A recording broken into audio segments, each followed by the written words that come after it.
Bonjour à tous, c'est Sébastien Nury, c'est un véritable plaisir de vous retrouver pour une nouvelle vidéo consacrée aujourd'hui à l'estimation. Et une bonne estimation pour pouvoir vous retrouver avec un bien fantôme sur les bras. Cette étape est cruciale pour la réussite de votre projet. Pour bien estimer un bien, une étude du marché complète s'impose.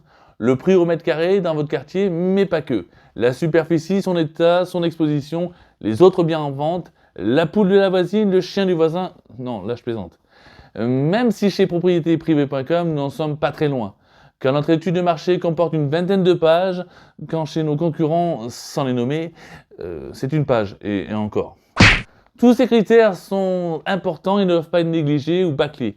Ils doivent être étudiés avec minutie pour arriver à un prix le plus juste possible. Car en cas de mauvaise estimation ou une volonté du vendeur de mettre son bien au-dessus du prix du marché, on va prendre par exemple Arthur. Bonjour Arthur. Bonjour tout le monde!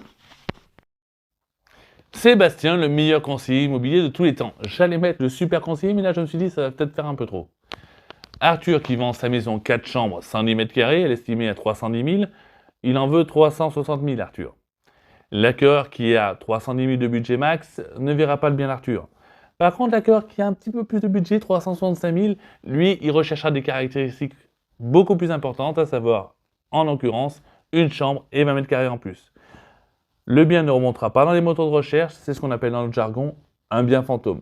Ça a pour conséquence pour Arthur qu'il mettra plus de temps à le vendre.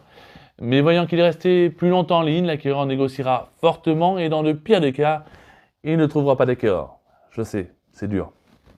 Arthur, qui a besoin de la vente de son bien pour concrétiser un projet futur, devra reporter son projet ou revoir la faisabilité du projet en question, car il n'aura malheureusement pas les fonds espérés.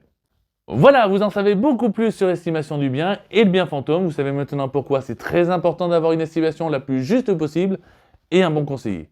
D'ailleurs, j'en profite, si vous voulez une estimation gratuite de votre bien, contactez-moi. On se retrouve la semaine prochaine pour une nouvelle vidéo. Ciao!